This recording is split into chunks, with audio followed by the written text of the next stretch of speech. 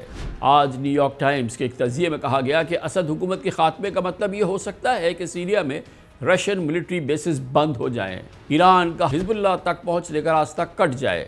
کئی اور media reports کے مطابق کئی طریقوں سے اسد حکومت کا یہ زوال اسرائیل کے حماس پر 7 اکتوبر 2023 کے حملے کے نتائج کی ایک کڑی لگتا ہے۔ اسرائیلی فوج کئی مہینوں سے سیریا پر فضائی حملے اور ایران اور اس کی پراکسیز کے کمانڈرز کو قتل کر رہی ہے۔ آپ کو یاد ہوگا کہ پچھلے کئی سالوں میں ایران کی نیشنل سیکیورٹی اور ایٹمی پروگرام سے جڑی اہم شخصیات کو بہت پراسرار انداز میں پوری دنیا میں قتل کیا گیا، جیسے قاسم سلیمانی اور محسن فخری زادہ، جبکہ مئی 2024 میں پراسرار طور پہ ایران کے پریزیڈنٹ ڈاکٹر ابراہیم رئیسی اور فارن منسٹر امیر حسین کی مشکوک ایئر کریش میں موت نے کئی سوالات کو جنم دیا تھا۔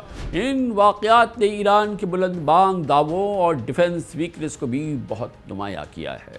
کمزور نظر آیا ہے ایران۔ 2020 سے لے کے 2024 تک تہران نے اپنے 5 ایٹمی سائنٹسٹ کے قتل کا مشاہدہ کیا۔ مسعود علی محمدی، ماجد شہریاری، داریش رضائی نژاد، مصطفیٰ احمدی روشن اور محسن فخری زادہ، یہ پانچوں سیاستدان ایران کے نیوکلیئر سائنٹسٹ، ایران کے ایٹمی پروگرام کے کلیدی اراکین جو اس کے آگے بڑھانے میں اہم کردار ادا کر رہے تھے، یہ سب دنیا سے رخصت ہو گئے پراسرار حالات میں۔ ایران کے ایٹمی سائنٹسٹ فرید عباسی بھی ایسی ہی ایک کار بم دھماکے میں بال بچے۔ جنوری 2020 میں ایران کے سب سے طاقتور فوجی کمانڈر جنرل قاسم سلیمانی کو ٹارگٹ کیا گیا تھا۔ قاسم سلیمانی ایران کی ڈیفنس اسٹریٹجی کو ترتیب دینے کے کلیدی شخصیت تھے۔ ان کی موت نے اس بات کو ظاہر کیا کہ ایران مخالف قوتیں تہران کا مقابلہ کرنے کے لیے کس حد تک جائیں گی۔ اپریل 2024 میں ایک فضائی حملے میں پاسداران انقلاب کے لیڈر جنرل محمد رضا زاہدی سمیت 5 ملٹری کمانڈر نشانہ بنائے گئے۔ جنرل محمد رضا زاہدی نے لبنان اور سیریا میں مزاحمتی قدس فورس کی قیادت کی تھی۔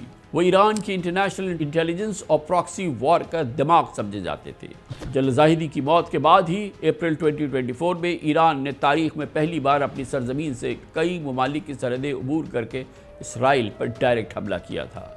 ایران کے فارن منسٹر عباس عراقچی نے سرکاری ٹیلی ویژن پر ایک انٹرویو میں اعتراف کیا کہ حالیہ سال میں اموات ہوئی وہ بہت مشکل زمانہ تھا۔ اکتوبر 2023 کو اسرائیل اور حماس جنگ سے پہلے اور بعد میں مڈل ایسٹ اور پرشین گلف ریجن میں کئی تاریخ ساز واقعات کا سامنا کرنا پڑا۔ ان میں حزب اللہ اور حماس کی قیادت کو نشانہ بنایا گیا اور ہر بار ایران اور ایرانی انٹرسٹ یا ان کے مفادات پر حملوں کا پلڑا بڑھتا گیا، بھاری ہوتا گیا۔ جولائی 2024 میں حماس کے سربراہ اسماعیل ہانیہ نے نئے ایرانی صدر کی حلف برداری میں شرکت کے لیے تہران میں جب وہ موجود تھے ایک فضائی حملے میں مارے گئے، اور یہ بہت بڑی امبیرسمنٹ تھی ایران کی اور ایران کے نیشنل سیکیورٹی ایپریٹس کی۔ سپٹمبر 2024 میں حزب اللہ کے سربراہ حسن نصر اللہ اور پھر اکتوبر 2024 میں حماس کے سربراہ یحییٰ سنوار اسرائیلی حملے میں ہلاک ہوئے، جبکہ اب سیریا میں اسد گورنمنٹ کا تختہ الٹنے نے ایران کو ناقابل تلافی نقصان پہنچا دیا ہے۔ اے پی نے رپورٹ کیا ہے کہ سپریم لیڈر آیت اللہ علی خامنئی کے اہم ایڈوائزر علی اکبر ولایتی نے ایک بار پھر بشار الاسد اور سیریا کو خطے میں مزاحمتی زنجیر کی مضبوط کڑی انہوں نے قرار دیا تھا۔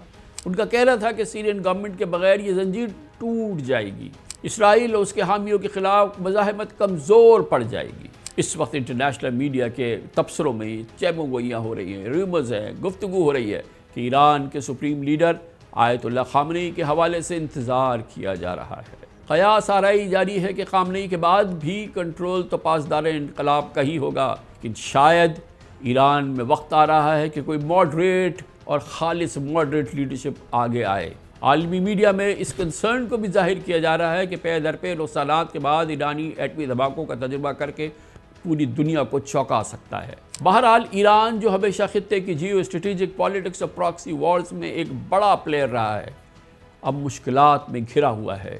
اسے اپنی اسٹریٹجی کو ریویو کرنے پر مجبور کیا جا رہا ہے۔ آج نیو یارک ٹائمز نے کہا کہ ایران کو اب ڈائیلاگ اور ایٹمی پروگرام کے درمیان میں سے کسی ایک پر فیصلہ کرنا ہوگا، مذاکرات کرنے ہوں گے یا ایٹمی پروگرام بنانا ہوگا۔ ایران کیا کر سکتا ہے، اس کو کیا کرنا چاہیے، اس بارے میں کمنٹ سیکشن میں اپنی رائے سے ہمیں ضرور شیئر کیجیے۔